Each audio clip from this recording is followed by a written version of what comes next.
Hello friends, मैं संध्या आप सभी के स्वागत करती हूँ स्टडी करिकुलम में। आज के सेशन में हम लोग जानेंगे principles and methods of teaching, शिक्षण के सिद्धांत एवं विधियाँ, डिस्टेंस एजुकेशन, दूरवर्ती शिक्षा के बारे में हम लोग जानेंगे। आज का क्लास जो है वो 18वां क्लास है। इससे पहले वाली क्लास को आप लोग नहीं देखे हैं तो प्लेलिस्ट में उसका लिंक मिल जाएगा, वहाँ पर जाइए आप लोग। इससे प्रीवियस ईयर के क्लासेस आप लोग देख लीजिए। आप लोग के एग्जाम के दृष्टि से बहुत ही महत्वपूर्ण क्लासेस है। चलिए आज का क्लास स्टार्ट करते हैं। ये जो क्लास है बीएड तीसरे सेमेस्टर के लिए, ये बात आप लोग ध्यान दीजिएगा। डीडीयू गोरखपुर यूनिवर्सिटी से आप बीएड कर रहे हैं या किसी भी अदर यूनिवर्सिटी से आप बीएड कर रहे हैं तो आपके लिए आज का क्लास जो है बहुत ही महत्वपूर्ण क्लासेस है। ऑब्जेक्टिव एंड सब्जेक्टिव दोनों ही बेस पर रहेगा। ऑब्जेक्टिव आपके प्रश्न आते हैं उस पर भी, और आपके सब्जेक्टिव जो मिड टर्म के एग्जाम होंगे जिसमें सब्जेक्टिव प्रश्न आएंगे उसके लिए भी आज का सेशन जो है बहुत ही महत्वपूर्ण है। तो चलिए बिल्कुल आसान भाषा में हम लोग जानने की कोशिश करते हैं। तो आइए क्लास को स्टार्ट करते हैं। क्लास को अंतिम तक देखिएगा और एक छोटा सा रिक्वेस्ट है कि क्लास को सभी दोस्तों के बीच शेयर करिए। आइए सबसे पहले दूरवर्ती शिक्षा के बारे में जानते हैं, उसके बाद से प्रश्नों के माध्यम से हम लोग इसके बारे में जानने की कोशिश करेंगे। दूरवर्ती शिक्षा, डिस्टेंस एजुकेशन, जिसको इंग्लिश में क्या कहते हैं, डिस्टेंस एजुकेशन। वर्तमान समय में शिक्षा की अवधारणा बहुत व्यापक हो गई है। वर्तमान जो समय है, अभी जो समय है, इस समय शिक्षा की अवधारणा जो है वो बहुत व्यापक हो गई है। यद्यपि अगर अतीत में भी शिक्षा व्यक्तिगत एवं सामाजिक आवश्यकता के रूप में निर्विवाद रही है, परंतु अब यह व्यक्ति एवं समाज के विकास की एक अनिवार्यता बन गई है। और अभी जो शिक्षा है व्यक्ति या समाज के कहिए तो व्यक्ति या समाज के विकास के लिए एक अनिवार्यता बन गई है। यही कारण है कि अब शिक्षा के प्रत्येक व्यक्ति की आवश्यकताएं और सुविधाएं के अनुरूप तथा सभी आयु वर्ग के लोगों के अनुकूल बनाने पर बल दिया जा रहा है। जनतांत्रिक समाज की स्थापना का सबसे महत्वपूर्ण साधन जो है वो शिक्षा ही है, तथा ऐसे समाज में शिक्षा मात्र व्यक्ति की आवश्यकता ही नहीं है अपितु उसे प्राप्त करना प्रत्येक नागरिक का अधिकार भी है। शिक्षा जो है प्रत्येक नागरिक का अब क्या हो गया है, अधिकार हो गया है शिक्षा प्राप्त करना। और दूरवर्ती शिक्षा को देखा जाए, दूरवर्ती शिक्षा को अगर देखा जाए तो इन्हीं की तरह शिक्षा की एक आधुनिक वैकल्पिक प्रणाली है। किस प्रकार की, तो आधुनिक वैकल्पिक प्रणाली है। आधुनिक वैकल्पिक प्रणाली है। शिक्षा की यह वैकल्पिक प्रणाली जो है परंपरागत शिक्षा प्रणाली की अनेक कमियों एवं बाधाओं को दूर करने तथा वर्तमान समाज की आवश्यकताओं एवं जन आकांक्षाओं को पूर्ण करने के उद्देश्य से विकसित हुई है। दूरवर्ती शिक्षा संप्रदाय को सुस्पष्ट करने के लिए इस अध्याय में इसके अर्थ, प्राकृतिक परिभाषाओं और इसकी प्रमुख विशेषताओं पर प्रकाश डाला गया है। इसकी जो प्रमुख विशेषताएं हैं उस पर प्रकाश डाला गया है। तो आइए इसकी परिभाषाएं के बारे में, आइए प्रश्नों के माध्यम से हम लोग दूरवर्ती शिक्षा को जानने की कोशिश करते हैं। दूरवर्ती शिक्षा में संप्रेषण कैसा होता है? दूरवर्ती शिक्षा में संप्रेषण जो है वो कैसा होता है? ऑप्शन अ करे कि द्विमार्गी, ऑप्शन ब करे कि त्रिमार्गी, ऑप्शन स करे कि दोनों, और ऑप्शन द करे कि इनमें से कोई नहीं। तो दूरवर्ती शिक्षा में संप्रेषण जो होता है वह द्विमार्गी होता है। किस प्रकार से होता है? तो द्विमार्गी होता है। अगर इसकी दूरवर्ती शिक्षा प्रणाली को देखा जाए कि कैसी प्रणाली है, दूसरा प्रश्न पूछ रहा है कि दूरवर्ती शिक्षा जो है वो कैसी प्रणाली है। ऑप्शन अ कह रहे कि अनौपचारिक, ऑप्शन ब कह रहे कि औपचारिक, ऑप्शन स कह रहे कि अ ब दोनों, ऑप्शन द कह रहे कि इनमें से कोई नहीं। तो इसका राइट के आंसर क्या होगा? तो इसका राइट आंसर जो हो जाएगा होगा ऑप्शन अ। दूरवर्ती शिक्षा जो होती है कैसी होती है? अनौपचारिक होती है। इसकी प्रणाली जो है अनौपचारिक होती है। और नेक्स्ट प्रश्न पूछ रहा है कि दूरवर्ती शिक्षा का प्रयोग जो है वो कब हुआ? ऑप्शन अ करे कि सन 1982 में, ऑप्शन ब करे कि सन 1983 में, ऑप्शन स करे कि सन 1984 में, ऑप्शन द करे कि इनमें से कोई नहीं। तो इसका राइट आंसर क्या होगा? तो इसका राइट आंसर जो हो जाएगा दूरवर्ती शिक्षा का प्रयोग जो है सबसे पहले कब हुआ था, तो 1982 में। कब हुआ था, तो सबसे पहले इसका प्रयोग जो है सन 1982 में हुआ था। अगर कहा जाए कि दूरवर्ती शिक्षा का विकास सबसे पहले किस देश में हुआ था, ये पॉइंट भी आप लोग ध्यान दीजिएगा कि विकास जो है सबसे पहले किस देश में हुआ था। देश यहाँ पर ध्यान दीजिएगा कि देश जो है वो किस देश में हुआ था, तो यूएसए में हुआ था। यूएसए संयुक्त राज्य अमेरिका जिसको कहा जाता है, दूरवर्ती शिक्षा का विकास हुआ था। अगर फ्रांस में देखा जाए तो दूरस्थ शिक्षा का जो नाम है, दूरस्थ शिक्षा के फ्रांस में नाम इसको क्या कहा जाता है, फ्रांस में तो इसको कहा जाता है इंटरनेट एजुकेशन। क्या कहा, दूरस्थ शिक्षा को क्या कहा जाता है, दूरवर्ती शिक्षा को फ्रांस में क्या कहा जाता है, तो इंटरनेट एजुकेशन कहा जाता है। आइए अब नेक्स्ट प्रश्न देख लेते हैं। दूरवर्ती शिक्षा का सिद्धांत क्या है? ऑप्शन अ करे कि बहुमाध्यम उपागम का सिद्धांत, ऑप्शन ब करे कि सक्रिय सीखने का सिद्धांत, ऑप्शन सी करे कि शिक्षार्थी में समाजीकरण का सिद्धांत, ऑप्शन ड करे कि ये सभी। तो इसका राइट आंसर क्या हो जाएगा, ये सभी हो जाएगा। दूरवर्ती शिक्षा के और भी सिद्धांत है। इसका सिद्धांत अगर देखा जाए दूरवर्ती शिक्षा के सिद्धांत के बारे में अच्छे से जान लेते हैं। दूरवर्ती शिक्षा, यहाँ पर लिख दे रहे हैं दूरवर्ती शिक्षा का सिद्धांत, दूरवर्ती शिक्षा के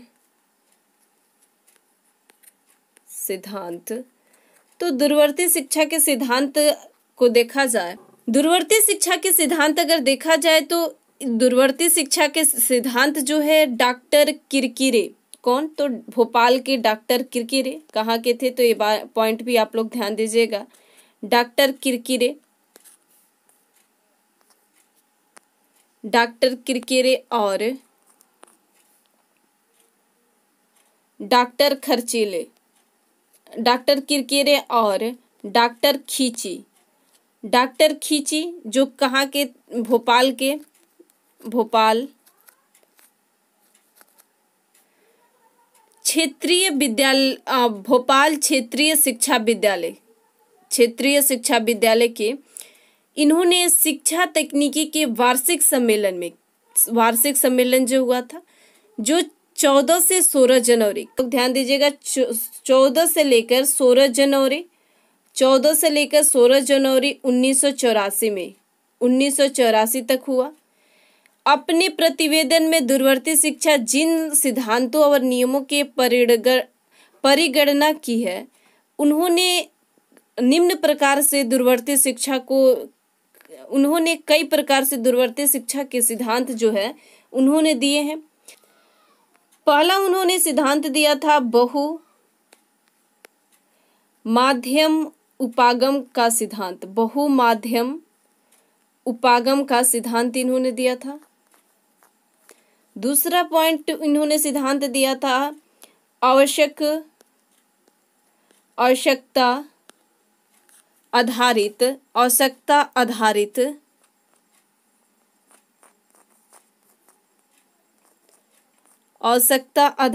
शिक्षा क्रम का सिद्धांत, आवश्यकता आधारित शिक्षा क्रम का सिद्धांत आप लोग नोट डाउन भी करते चलिए।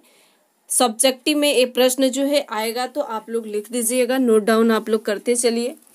कन्फर्म है कि सब्जेक्टिव में ये प्रश्न जो है आएंगे ही।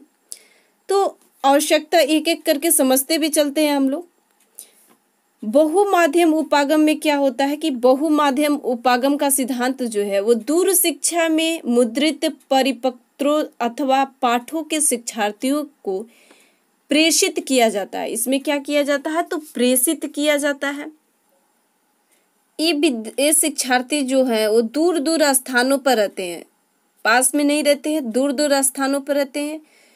अतः ये मुद्रित पाठों का पूरा लाभ नहीं उठा पाते और इन्हें अन्य सहायक सामग्रियों की आवश्यकता भी पड़ती है। अन्य सहायक जो सामग्री है बहुमाध्यम उपागम में पड़ती है। ऐसी सामग्री किसी ऐसे स्थान पर संग्रहित करनी चाहिए जहां पर शिक्षार्थी आवश्यकता पड़ने पर सुविधा अनुसार आकार उनका उपयोग कर सके, सुविधा अनुसार उनका उपयोग जो है वो कर सके। आवश्यकता आधारित शिक्षा क्रम में देखा जाए तो आवश्यकता आधारित शिक्षा क्रम में क्या होता है कि इसमें आवश्यकता आधारित शिक्षा क्रम को देखा जाए तो इसमें क्या होता है, व्यक्तिगत आवश्यकताएं, सामुदायिक या सामाजिक आवश्यकताएं, देश या राष्ट्र की आवश्यकताएं, ऐसे होने पर ही दूर शिक्षा का लाभ समाज के लोगों को होगा और शिक्षा समाज या राष्ट्र की प्रगति में सहायक होगी। किसमें? तो आवश्यकता आधारित शिक्षा क्रम का सिद्धांत में इन्होंने बताया था। फिर तीसरा इन्होंने सिद्धांत जो दिया था, तीसरा सिद्धांत जो था बताया कि प्रस्तुतिकरण में अस्पष्टता का सिद्धांत। इसमें इन्होंने कहा कि यदि पाठ्य सामग्री में प्रस्तुतिकरण में अस्पष्टता होती तो शिक्षार्थी सीखने की प्रक्रिया में संलग्न रहेगा। जब भी पाठ्य सामग्री को मुद्रित रूप में या लिखित रूप में प्रस्तुत किया जाए तो इस बात पर ध्यान रखा जाएगा कि एक अनुच्छेद में एक ही विचार बिंदु अथवा तथ्य को प्रस्तुत किया जाए। चौथा इन्होंने बताया कि जनता में दूर शिक्षा के प्रति समुचित अभिवृत्ति के विकास का सिद्धांत। इसमें इन्होंने कहा कि दूरवर्ती शिक्षा तभी सफल हो सकता है जबकि जन साधारण में इसकी प्रति समुचित अभिवृत्ति हो। क्या हो? तो समुचित अभिवृत्ति हो। पांचवा पॉइंट दिया कि दलगत प्रयास का सिद्धांत। पांचवा इन्होंने बताया कि प्रिंसिपल्स ऑफ टीम इफोर्ट। तो दलगत प्रयास का सिद्धांत, कोई भी काम क्यों न हो इसमें सफलता तभी मिल सकती है जबकि सभी संबंधित व्यक्ति उस काम को मिलकर करे, जो सभी संबंधित व्यक्ति है उस काम को मिलकर करे। तो दलगत प्रयास का सिद्धांत। छठा इन्होंने बताया कि सक्रिय सीखने का सिद्धांत। इसमें दूर शिक्षा में सफलता प्राप्त करने के लिए आवश्यकता है। इन्होंने कई प्रकार से बताया। सक्रिय सीखने के सिद्धांत में शिक्षार्थी द्वारा संदर्भ सामग्री तैयार करना, फिर उसके बाद से सीखने वाला एकत्रित सामग्री का अध्ययन करे, कतिपय विशिष्ट सामग्री का शिक्षार्थी द्वारा विश्लेषण करे, प्रमुख बिंदुओं का व्याख्यान करे। ये क्या है? सक्रिय सीखने के सिद्धांत में। शिक्षार्थी में समाजीकरण के विकास। इसमें क्या होता है कि शिक्षार्थी में समाजीकरण के विकास में शिक्षार्थी के व्यक्तित्व के विकास के लिए यह आवश्यक है कि उनका समाज विकास हो। इसलिए विद्यार्थी को समय समय पर किसी निश्चित स्थान पर बुलाकर सामूहिक सम्मेलन का आयोजन किया जाए। इसीलिए शिक्षार्थी में समाजीकरण का सिद्धांत इन्होंने दिया था। आठवां इन्होंने जो दिया था पर्यवेक्षण प्रणाली के विकास का सिद्धांत। इसमें इन्होंने बताया कि बालकों की कठिनाइयों का निदान करना, उनके निराकरण के लिए उपचारात्मक उपाय काम में लाना। फिर नौवां इन्होंने बताया कि अधिक से अधिक प्रेरणा तकनीकी के प्रयोग का सिद्धांत। इसमें इन्होंने कहा कि सभी शिक्षार्थी दूर दूर रहते हैं। शिक्षक या अनुदेशक से उनका मेल मिलाप नहीं हो पाता। वे उनके सामने बैठकर नहीं सीख पाते। उनके सामने क्या है? बैठकर नहीं सीख पाते। और इसलिए इन्होंने साधनों का उपयोग करना चाहिए जिनके सीखने वाले अधिक से अधिक प्रेरित हो।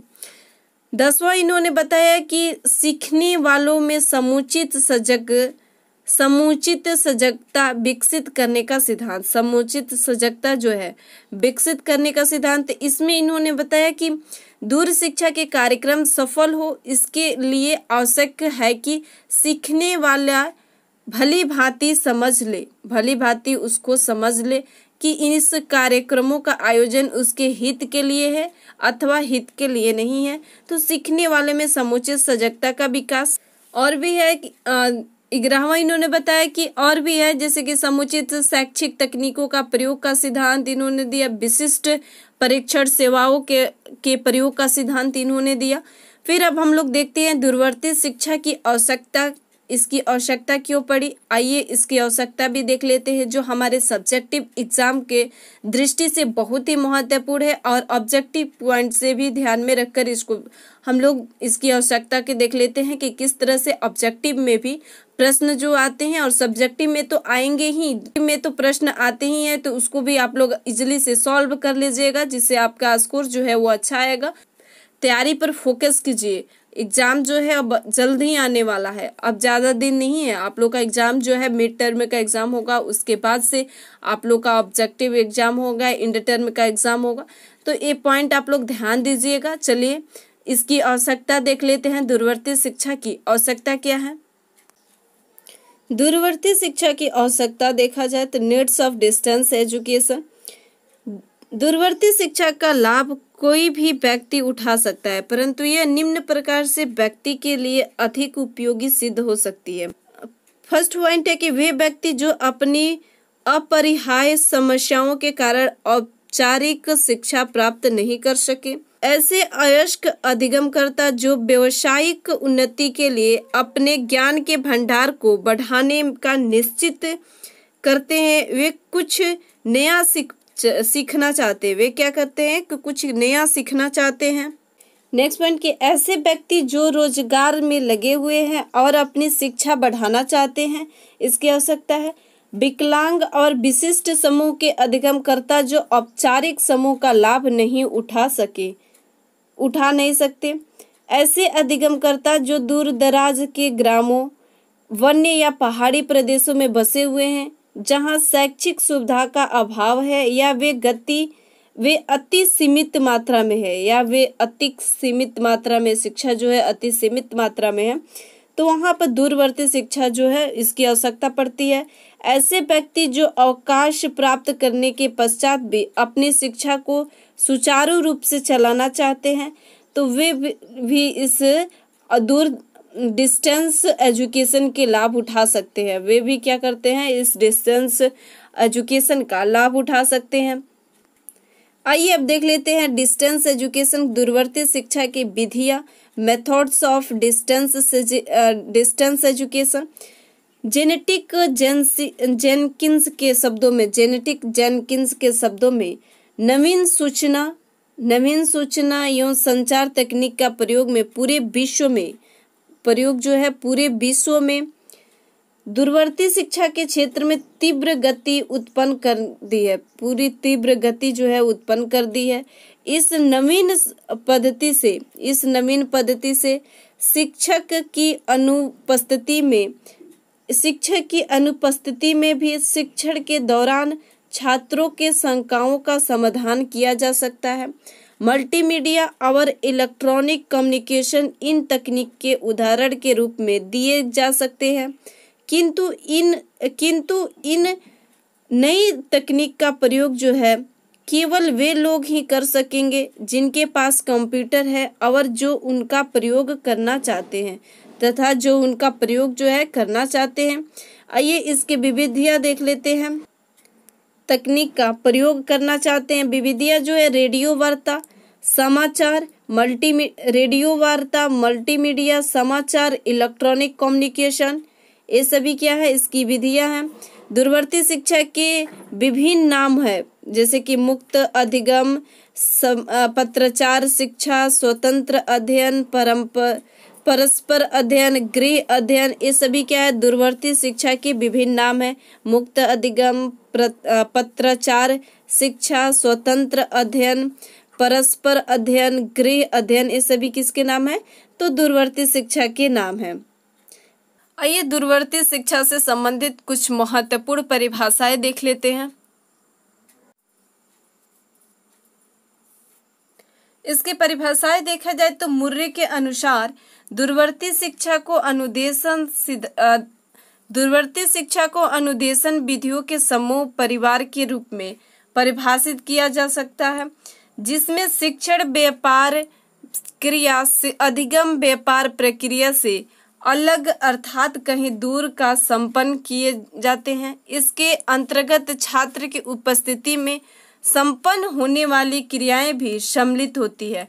अतः शिक्षार्थी के बीच संप्रेषण को मुद्रित सामग्री, इलेक्ट्रॉनिक, यांत्रिक एवं अन्य साधनों के से सुगम बनाया जा सकता है। अन्य साधनों से भी इसको सुगम बनाया जाता है। किसके अनुसार? तो मुर्रे के अनुसार। यहाँ पर इंग्लिश में भी दिया हुआ है, आप लोग देख लीजिएगा। डोहमेन के अनुसार इन्होंने दूरवर्ती शिक्षा स्व अध्ययन का एक विधिवत संगठित रूप है जिसमें छात्र परामर्श, अधिगम सामग्री का प्रस्तुतिकरण तथा छात्रों की सफलता का सुनिश्चितकरण एवं निरीक्षण शिक्षकों के एक समूह द्वारा किया जाता है तथा प्रत्येक शिक्षक का अपना उत्तरदायित्व होता है। प्रत्येक शिक्षक जो है उनका अपना उत्तरदायित्व होता है। संचार माध्यमों के द्वारा बहुत दूर रहने वाले शिक्षार्थियों के लिए इसे संभव बनाया जाता है। इसे क्या किया जाता है? तो संभव बनाया जा सकता है। किसके अनुसार? तो डोहमेन के अनुसार।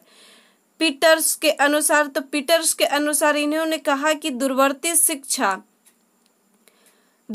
शिक्षा ज्ञान, कौशल एवं अभिवृत्ति प्रदान करने की एक विधि है जिससे तकनीक संचार माध्यमों के व्यापक प्रयोग के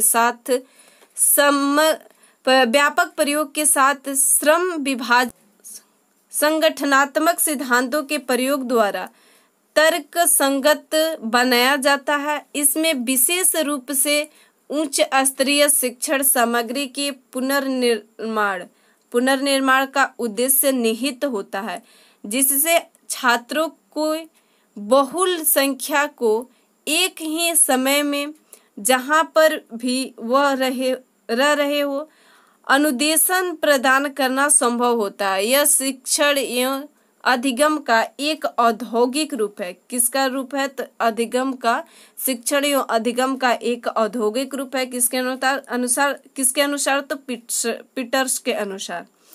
होमवर्ग के अनुसार इन्होंने कहा कि दूरवर्ती शिक्षा के अंतर्गत शिक्षा के विभिन्न स्तरों पर अध्ययन के विभिन्न प्रकार उन विद्यार्थियों के लिए जो शिक्षकों के निरंतर एवं तुरंत निरीक्षण में कक्षाओं में नहीं होते हैं प्रयुक्त किए जाते हैं, किंतु जो किसी भी प्रकार से शैक्षिक संस्थाओं के नियोजन, निर्देशन एवं शिक्षण से कम लाभ नहीं प्रदान करते हैं। जो शिक्षण एवं नियोजन से कम लाभ जो है वह नहीं प्रदान करते हैं। किसके अनुसार? तो होमवर्ग के अनुसार। ये था दूरवर्ती शिक्षा से संबंधित कुछ आवश्यकताएं। देखे, इसके सिद्धांत देखे, इसकी विधियां देखे और इससे संबंधित ऑब्जेक्टिव प्रश्न हमने सॉल्व किया। अब मिलते हैं अब हम लोग नेक्स्ट सेशन में एक नेक्स्ट टॉपिक के साथ में। हमारे साथ जुड़े रहने के लिए चैनल को सब्सक्राइब करिए और लाइक करना मत भूलिए। मिलते हैं हम लोग अब नेक्स्ट सेशन में। Thank you.